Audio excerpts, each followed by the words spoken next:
A'udzubillahi minasyaitonirrajim. Bismillahirrahmanirrahim. Assalamualaikum warahmatullahi wabarakatuh.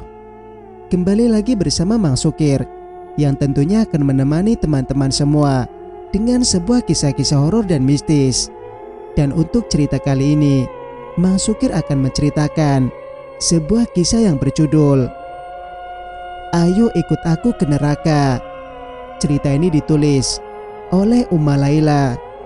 Dan bagi teman-teman yang ingin membacanya secara langsung, teman-teman bisa langsung kunjungi link yang saya sudah siapkan, ada di deskripsi. Dan tak usah berlama-lama, bagaimanakah untuk cerita kali ini? Ini dia kisahnya. Selamat mendengarkan.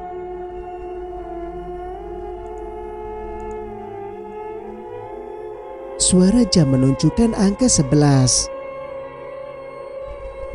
Woi Melah, mabuk lo ya? Udah jam 11 malam tuh, lo gak pulang? Nantilah gampang Sa, lagian nanggung amat, masih juga jam 11 malam. Nantilah jam 12 malam sekalian, lagian partinya juga belum selesai. Kalian ngusir gue? Ya sudah Mel, gue pulang dulu lah. Udah malas gue, bosen. Alasan aja lo Sa, mau check in kan lo? Alasan gak mutu banget. Ye, iri bilang bos. Lagian kemana sih Bagas cowok lo? Tumben lo party sendirian. Melani hanya menggerakkan bahu pertanda dia tak tahu di mana keberadaan Bagas, pacarnya itu. Biasanya Bagas tidak pernah cuekin dia seharian. Sebesar apapun amarah Bagas ke dia, pasti tidak lama. Apalagi kalau sudah drama Mela menangis, sudah pasti Bagas langsung luluh. Tapi entah kenapa sudah 3 hari Bagas menghilang, tidak kelihatan batang hidungnya.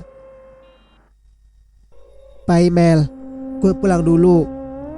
Sasa temannya melambaikan tangan kanannya, sementara tangan kirinya sibuk menggandeng mesra David, pacarnya atau lebih tepatnya gudang uangnya. David sebenarnya sudah punya istri. Melani tahu alasan kenapa David mau jalan sama Sasa. Tak lain dan tak bukan karena bodi Sasa emang aduhai. Melani tidak menampik kalau Sasa begitu menggoda. Dirinya saja sebagai wanita iri sekaligus terpesona. Hanya Sasa dengan sifat hedonisme, sehingga dia begitu mendewakan uang. Asal kaya dia tak peduli, mau tua, muda, istri orang ataupun perjaka. Asal kaya pasti Sasa jadikan target uangnya. Belum lama ini, sebelum Sasa jalan dengan David, dia sempat bersama kakek tua pemilik tambang batu bara. Tapi si kakek mati overdosis di hotel waktu check-in dengan Sasa. Dan hal itu jadi trending topik di dunia maya. Untungnya si Sasa waktu itu berhasil kabur setelah melobi polisi. Entah bagaimana caranya Melani pun tak paham. Sasa terlalu berbahaya baginya.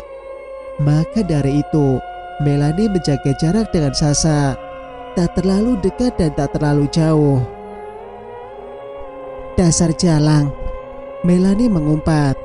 Ponselnya bergetar, ada nomor asing masuk.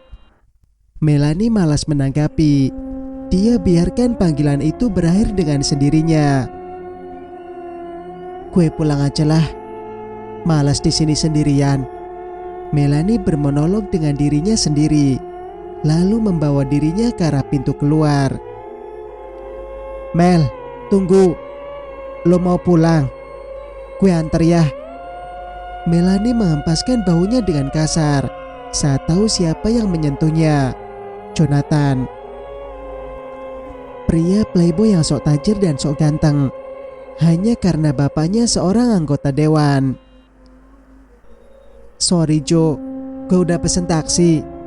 Melani melenggang pergi, malas menanggapi rayuan Jonathan yang baginya murahan.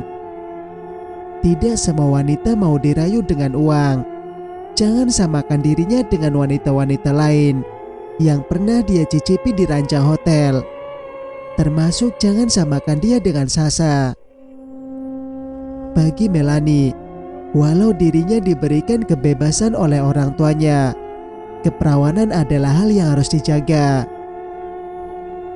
Sombong banget lo, Mel. Tunggu aja sampai gue bisa dapetin lo. Jonathan menatap nyalang kepergian Melanie. Baginya semakin susah didapat, akan semakin membuat dirinya tertantang. Ditolak lagi, bro. Udahlah, bro. Lo nyerah aja. Si Melanie itu beda sama yang lain. Lelaki yang seumuran Jonathan tertawa melihat ekspresi wajah lelaki yang baru saja ditolak oleh Melanie itu. Diam lo. Udah jangan ikut campur urusan gue. Tuh si Desu udah nungguin lo. Udah teler dia. Udah lo kasih apa minumannya. Cara lo dari dulu emang licik, gak pernah berubah. Yoi, gue cabut dulu, bro. Mau eksekusi dulu. Galang tertawarnya. Jangan lupa pakai kondom, Lang, biar gak berabe. Mau lo jadi papa muda? Jonathan tak mau kalah. Dia Galang 11-12 dengan Jonathan. Sama-sama brengsek dan suka mempermainkan perempuan. Galang nampak tak peduli dengan ocehan Jonathan. Dia sibuk memapa Desi yang sudah tak berdaya agar masuk ke dalam mobilnya. Sementara itu Melanie di dalam taksi hanya melamun memikirkan pacarnya. Bagas. Ponselnya berbunyi kembali. Merasa terganggu, dia pun mengangkat panggilan teleponnya. Dia akan memarahi si penelpon. Hitung-hitung melampiaskan rasa marah dan kecewa yang kini dia rasakan. Halo. Tak ada suara yang menyahut, tetapi terdengar suara seperti radio rusak. Halo. Brengsek. Ngapain lo telepon gue? Mau cari mati lo, hah? Bunyi radio rusak lagi-lagi mendominasi. Saat Melanie hendak membuka mulutnya, panggilan di ponselnya sudah mati. Dasar gila. Entah kenapa emosinya tidak stabil. Biasanya dia paling bisa mengontrol emosinya. Tapi beberapa hari ini semenjak Bagas hilang kontak dengannya, dia menjadi cemas. Perasaannya mengatakan jika telah terjadi sesuatu hal yang buruk dengan kekasihnya itu, firasatnya jarang meleset. Sesampainya di rumah, Melanie hanya mendesah pelan, kosong. Rumahnya selalu hening. Ibunya sibuk shopping, ayahnya sibuk kerja sambil bermain dengan selingkuhannya. Tapi anehnya mereka masih tetap berumah tangga. Jika tidak harmonis, kenapa tidak bercerai saja? Orang tuanya hidup di dunia mereka masing-masing, termasuk Melanie, hidup dan tumbuh dalam dunianya sendiri. Melanie merebahkan tubuh yang amat letih di ranjangnya. Saat mata lentiknya hendak tertutup, kembali HP-nya berbunyi. Geram, Melanie langsung mengangkat panggilan ponselnya, dan suaranya tercekat saat tahu siapa yang menelponnya.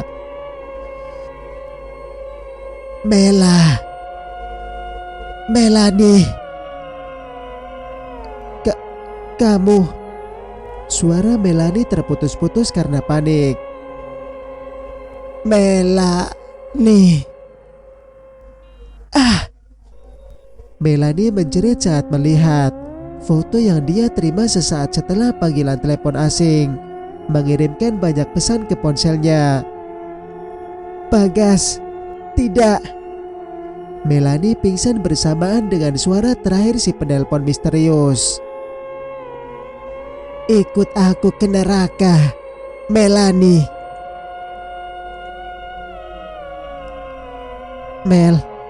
Melanie, bangun sayang. Di bawah ada polisi nyariin kamu. Polisi? Iya sayang, ada polisi nyariin kamu. Mama bingung kamu bikin ulah apa lagi sekarang. Semalam kamu party lagi, mabuk. Duh, anak mama yang satu ini. Shh, diam mah, sebentar. Mela pusing. Melani membuka paksa matanya. Kepalanya terasa berat. Sementara ibunya sibuk mengambil handuk dan baju untuk anak gadisnya yang masih tergeletak di atas ranjang. Oh Tuhan, pusing banget kepala gue.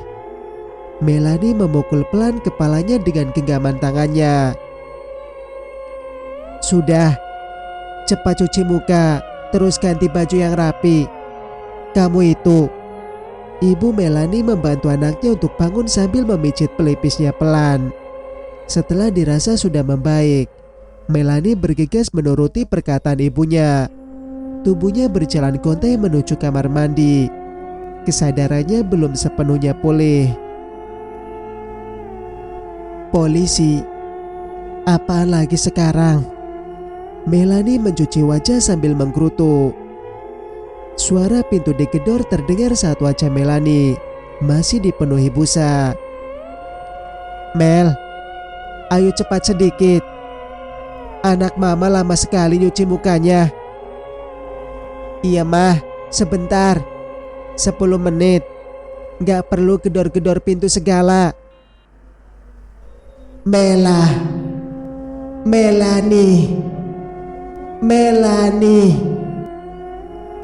Sialan. Melani mengumpat. Entah kenapa suara itu kini menggema di gendang telinganya. Itu jelas bukan suara ibunya. Itu suara... Sial. Melani bergegas membereskan dirinya. Secepatnya dia ingin keluar dari kamar mandi. Entah kenapa tiba-tiba suasana menjadi dingin. Bulu kuduknya berdiri. Melani membersihkan diri dengan tergesa. Setelah selesai dia pun segera keluar dari kamarnya dan turun ke lantai 1 rumahnya. Di sana ayah, ibu, dan 2 orang dengan seragam polisinya terlihat duduk. Mereka tengah membicarakan sesuatu yang serius. Melani sayang, sini duduk.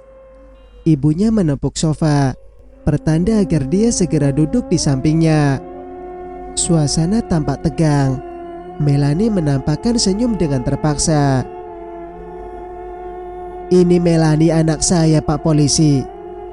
Semalam dia memang pergi dengan temannya, tapi dia tidak pergi dengan pacarnya si Bagas. Benar kan Mel? Kamu tidak pergi sama Bagas. Ayah Melani mulai berbincang kembali dengan para petugas kepolisian. Melani hanya mengangguk. Entah kenapa tenggorokannya terasa kering dan susah untuk berkata-kata. Begini Pak, di dalam ponsel korban, kami menemukan percakapan terakhir antara korban dengan saudari Melani via WA, Pak. Kami hanya menjalankan tugas untuk menjemput saudari Melani untuk ditindaklanjuti sebagai saksi. Karena tanggal percakapan itu 4 hari yang lalu. Jadi Bapak tidak perlu khawatir. Kami hanya ingin meminta keterangan dari saudari Melani. Jadi mohon kerjasamanya. Dan ini surat pemanggilan resmi dari kantor polisi, Pak. Pak Polisi menyerahkan sebuah kertas ke arah Melani. Apa kami boleh mendampingi anak kami, Pak Polisi? Boleh, Bu. Silakan jika ingin mendampingi saudari Melani. Tapi kami mohon kerjasamanya agar pekerjaan kami lebih mudah dan cepat selesai. Sebenarnya ada apa, Pak Polisi? Siapa korban yang Bapak sebut? Lalu, kenapa saya dipanggil sebagai saksi? Melani akhirnya tak tahan untuk tidak bertanya. Begini kronologinya, kenapa saudari Melani kami panggil. Kami mendapat laporan ditemukan seorang pria di sebuah rumah kosong. Lebih tepatnya di sebuah villa di Bogor. Keadaannya sangat tragis. tapi nyawanya masih dapat diselamatkan. Keluarganya meminta untuk memproses kasus ini. Dan kebetulan, seperti yang saya sebutkan di awal, dalam ponsel korban terdapat percakapan terakhir dengan Anda. Jadi kami mohon kerjasamanya. Tubuhnya bergetar hebat. Dia tidak menyangka keadaan kekasihnya sungguh tragis. Entah harus sedih atau marah. Kini banyak pertanyaan di pikirannya. 4 hari menghilang. Ternyata dia di Bogor dan dia ditemukan dalam keadaan sekarat. Baik, Pak. Saya akan mematuhi semua prosedur pemeriksaan, Pak. Mama sama Papa ikut kamu, Mel. Kamu jangan khawatir, sayang. Ibu Melani memeluk anaknya erat, mencoba memberikan semangat kepada anak semata wayangnya. Melani tersenyum. Setidaknya keluarganya tidak menghilang saat mereka butuhkan. Selesai pemeriksaan, Melani beserta kedua orang tuanya pergi ke rumah sakit Mahardika, tempat di mana Bagas dirawat. Nampak ibunya Bagas menangis pilu. Kakak kandungnya Bagas juga ada di sana. Tiba-tiba ibunya Bagas menampar pipi mulus Melani dan berteriak histeris. Anak lelakinya sibuk memegangi tangan sang ibu, mencoba menenangkannya agar tak lagi melukai Melani. Apa yang kamu lakukan sama anak saya? Sekarang dia cacat seumur hidup. Bagas anak saya tidak bisa menjalani kehidupannya sebagai lelaki normal. Kamu puas sekarang. Ibu Bagas meraung-raung. Bu, sudah. Tenang, Bu. Bu, istighfar, Bu. Melani hanya mampu menangis sambil memegangi pipinya yang terasa panas dan merah. Apa-apaan kamu, Cengrina? Kenapa kamu tampar anak saya? Kamu akan saya laporkan ke polisi atas tuduhan tindak kekerasan. Sudah, Mah. Tenang. Melani tidak apa-apa. Nafas Bu Rosa terengah-engah. Dia tidak menyangka calon besannya menampar anak gadisnya. Sebenarnya salah Melani apa hingga Cengrina begitu murka? Bu, bisa tolong bicarakan baik-baik. Maafkan ibu saya. Saya memohon kerendahan hati agar tidak mempermasalahkan hal ini ke polisi. Kasihan Bagas adik kami. Ibu saya sangat syok melihat keadaannya. Kakak Bagas menunjukkan wajah penuh permohonan. Tapi bukan berarti Cengrina bisa. Sudahlah, Mah. Tenanglah. Kita dengarkan dulu penjelasan dari keluarga Bagas. Ada apa sebenarnya yang telah terjadi? Kenapa Bagas bisa seperti ini? Akhirnya Pak Rudi, ayah Melani, angkat suara. Dia paham betul kalau istrinya sudah bicara, tidak mau kalah dan tidak akan ada titik penyelesaiannya. Sudah, sekarang jelaskan.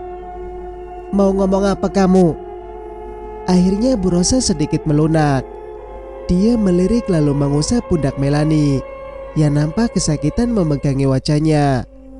Seumur-umur dia tidak pernah memukul anaknya, apalagi wajahnya. Pantang baginya melukai anak perempuan di bagian wajahnya.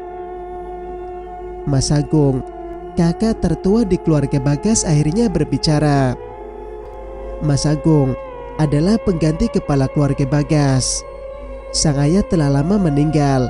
Ibunya telah pergi ke kamar Bagas untuk menenangkan diri.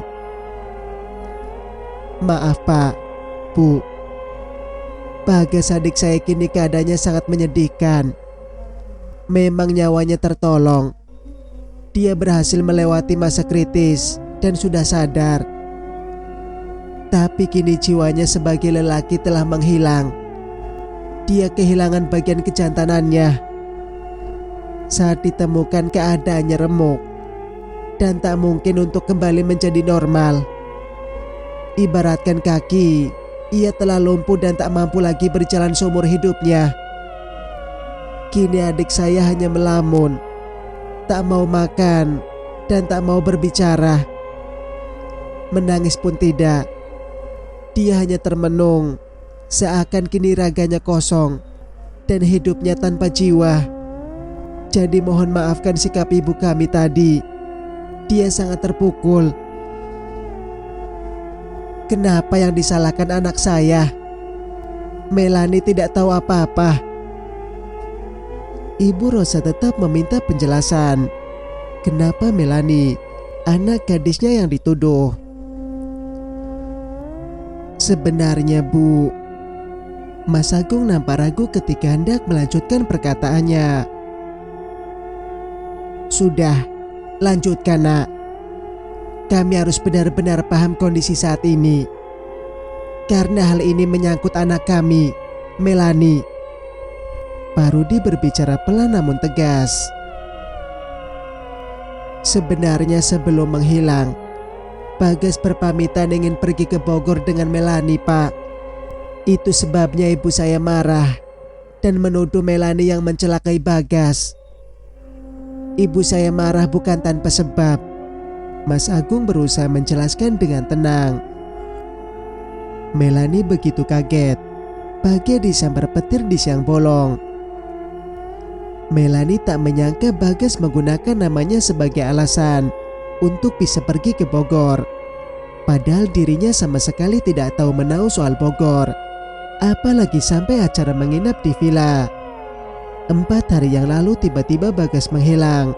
Ponsel tidak aktif, Facebook, IG dan segala sosmednya juga tidak aktif. Dirinya sudah berusaha mencari keberadaannya, tapi hasilnya zong. Teman Bagas sama sekali tidak ada yang tahu. Tapi ternyata dirinya melupakan hal yang sangat penting.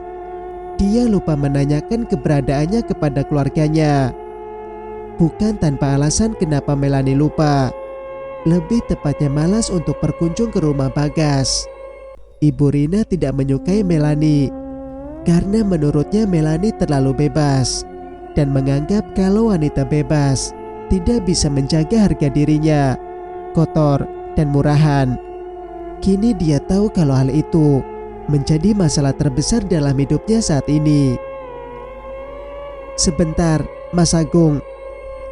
Mas barusan bilang kalau Bagas pamitnya pergi sama gue ke Bogor. Melani meluangkan perkataan Mas Agung, meyakinkan kalau pendengarannya masih bagus. Mas Agung pun mengangguk mengiyakan.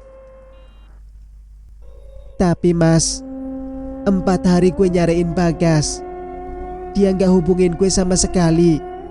Gak WA, gak telepon. Sosmednya mati semua. Gue aja bingung.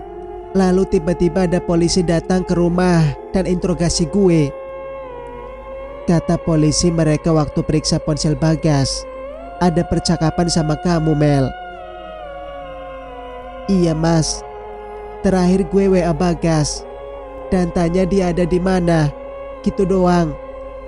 Gue juga udah ke kantor polisi barusan. Sudah lihat ponsel Bagas. Dan memang cuma itu doang isinya. Gak pernah gue ngajak Bagas ke Bogor. Apalagi sampai menginap segala.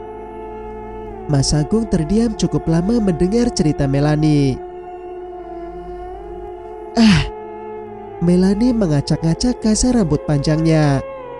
Dia tidak menyangka hidupnya serumit ini. Mimpi apa dia semalam hingga dirinya terseret kasus gila semacam ini? Ya, semalam ada WA masuk di ponselnya. Ada orang asing yang mengirim foto Bagas sedang berlumuran darah. Melani ingat dia ditelepon oleh nomor tak dikenal.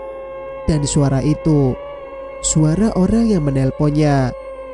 Melani menutup mulutnya, berusaha tenang. Pelan-pelan dia buka percakapan di ponselnya. Foto dan riwayat panggilan di ponselnya bisa digunakan sebagai bukti kuat kalau dia tidak bersalah. Mata Melani melotot begitu membuka layar ponselnya. Foto yang dia cari menghilang semua. Dia cek di riwayat panggilan juga zong. Melani menggelengkan kepala frustasi, berusaha mengingat semuanya kembali. Apa mungkin Semalam gue hanya bermimpi karena terlalu banyak minum. Ah, tidak mungkin. Gue kan gak minum alkohol sama sekali. Melani bergumam sendiri. Semenjak menjalin hubungan dengan Bagas, Melani perlahan berusaha menghilangkan kebiasaan buruknya minum-minum alkohol. Bagas pernah bilang ingin punya banyak anak, dan alkohol membuat rahim perempuan rusak. Demi impian Bagas, dirinya pun meninggalkan alkohol. Tapi melihat keadaan Bagas yang sangat memprihatinkan, dan tak mungkin impian Bagas untuk mempunyai banyak anak terwujud dengan kondisinya yang mengenaskan saat ini, Melani kembali frustasi. Mel, tepuk ayahnya di pundak, menyadarkan Melani dari pikirannya yang kusut. Kamu mau lihat keadaan Bagas, nak? Suara sang ibu terdengar lembut. Kini emosi ibunya mulai stabil. Dia sudah mau pergi untuk melihat keadaan Bagas. Melani mengangguk perlahan mengikuti langkah kedua orang tuanya dan Mas Agung. Melani menjerit pelan. Di kamar, Melani menutup mulutnya dengan kedua tangan. Keadaan Bagas ternyata lebih buruk dari perkiraannya. Ngapain kamu masuk? Saat ibu Bagas hendak marah, Mas Agung memegang kedua tangan ibunya. Tatapannya memohon. Ibu, Agung mohon tenanglah. Kasihan Bagas. Agung mohon, Bu. Melani perlahan mendekati ranjang kekasihnya. Langkahnya terasa sangat berat, seakan beban seberat 10 kilo menempel di kakinya. Melani tidak memperdulikan tatapan benci dari keluarga Bagas. Mereka tidak tahu apa-apa tentang cinta di antara dirinya dan Bagas. Melani merasa sedih dan juga kecewa, serta merasa dikhianati. Melani teringat perkataan Pak Polisi kalau CCTV villa memperlihatkan Bagas masuk ke villa dengan seorang wanita, dan itu bukan dirinya. Melani berusaha berbicara dengan Bagas yang sedang diranjang rumah sakit dengan posisi duduk. Sayang, ini aku, Mela. Suara Melani tercekat. Apa yang dia dapatkan sangat mengerikan. Pandangan Bagas benar-benar kosong dan tak mempunyai jiwa. Melani mencobanya lagi, dan hasilnya tetap sama. Tatapan Bagas kosong. Tak ada kehidupan di sana. Melani tak kuasa menahan sedih, dan akhirnya memilih keluar dari kamar inap. Dia menangis sesungguhkan. Tubuhnya bersandar di tembok. Sayang, ayo kita pulang. Tenangkan dirimu di rumah. Ibu Rosa berkata sambil memapah Melani yang lemas. Melani saat ini sedang lelah hati. Lelah pikiran dan raganya juga sangat lelah. Melani benar-benar ingin pulang. Sesampainya di rumah, dia kembali merebahkan dirinya di pembaringan. Saat matanya terpejam, tangannya tanpa sengaja menyentuh sesuatu. Melani yang sudah terbaring akhirnya duduk dan mengambil benda tersebut. Mata Melani melotot. Apa ini? Sebuah kertas HVS yang ditulis dengan tinta merah. Melani mencium kertas tersebut dan langsung mual karena sangat amis dan anyir. Tidak. Ini bukan tinta. Ini darah. Melani menjerit sangat keras dan melemparkan kertas ke sembarang arah. Sebuah kertas yang bertuliskan, waktunya pertunjukan, dengan darah. Melani berteriak sangat kencang sampai terdengar ke telinga orang tuanya yang berada di lantai bawah rumah mereka. Bu Rosa berlari tergopoh-gopoh menuju kamar anak gadis mereka. Kenapa, Mel? Kamu kenapa, sayang? Bu Rosa langsung memeluk erat tubuh anaknya yang terduduk sambil menunjuk-nunjuk sesuatu. Tubuh Melani bergetar hebat. Papa. Terdengar suara langkah kaki menaiki anak tangga. Pak Rudi datang terburu-buru. Matanya sibuk memindai seluruh sudut kamar anak gadisnya. Tak lama beliau mengambil secari kertas yang ditunjuk oleh tangan anaknya dan menciumnya. Darah. Pak Rudi kemudian menatap istrinya. Sang istri hanya mengendikkan bahu, pertanda jika dirinya tidak tahu apa-apa. Pak Rudi terlihat keluar dari kamar sambil berkacak pinggang, sementara tangan kanannya memegang ponsel dan dia tempelkan di telinganya. Dari suaranya terdengar jika beliau sedang terlibat pembicaraan yang amat serius dengan seseorang. Halo, Dek, kamu bisa datang ke rumah. Ada hal penting. Iya, datanglah sekarang. Di lain sisi, Bu Rosa terlihat memapah putrinya agar duduk di depan meja rias, sementara sang asisten sibuk merapikan ranjangnya. Sang asisten berteriak sambil menutup mulutnya. Kenapa lagi, Bi? Itu Nyonya. Itu. Asisten rumah tangga menunjuk dengan gemetar apa yang ada di balik selimut ranjang milik anak majikannya. Bu Rosa terkejut. Bahkan suaranya nyaris tak terdengar.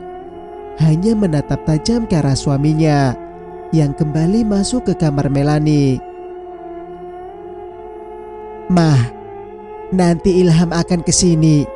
Dan suara Pak Rudi terhenti dengan paksa. Pak Rudi melotot melihat apa yang ada di ranjang anaknya. Darah. Pak Rudi tampak geram. Darah yang sama seperti pada kertas yang tadi dia ambil kini bercacar di sprei ranjang anaknya. Ceceran darah itu bahkan membentuk kata-kata. Ayo kita bermain. Jangan mati dulu Melani. Jangan sentuh, Bi. Biarkan begitu saja. Jangan dirapikan. Pak Rudi mencegah asistennya yang hendak merapikan ranjang yang berlumuran darah tersebut.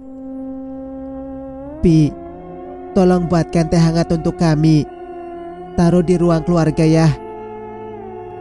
Melani sayang, ayo turun. Kamu istirahat dulu di bawah bersama kami sayang. Bu Rosa menuntun perlahan tubuh anaknya ke ruang keluarga. Iya Mah.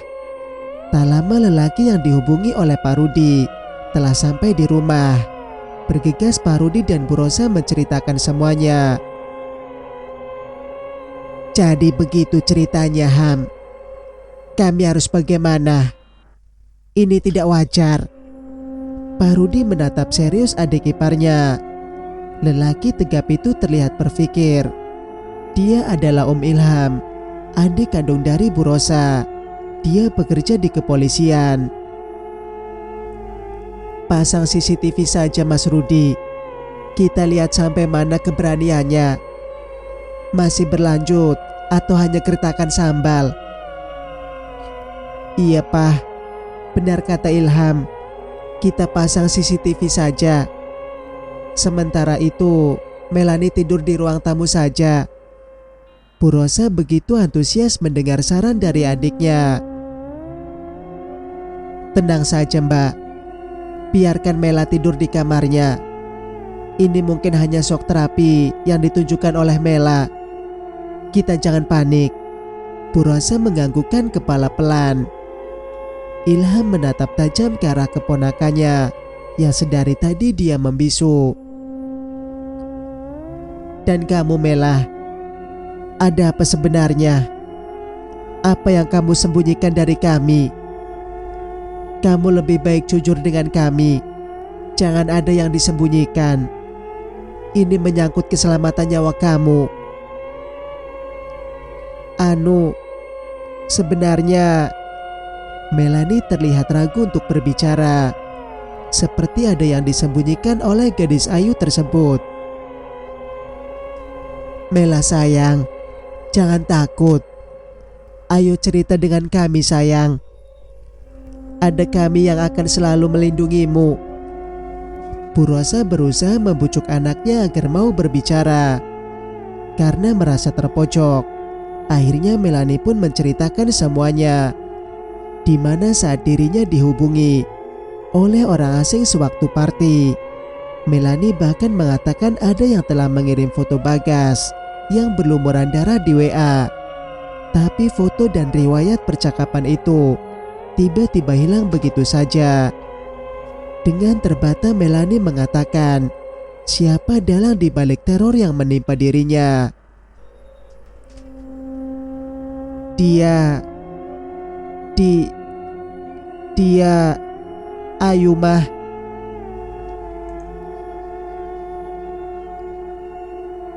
Cerita pun bersambung. Jika kalian suka dengan ceritanya, jangan lupa untuk like, komen, dan subscribe channel ini agar bisa mendengarkan cerita-cerita berikutnya. Wassalamualaikum warahmatullahi wabarakatuh.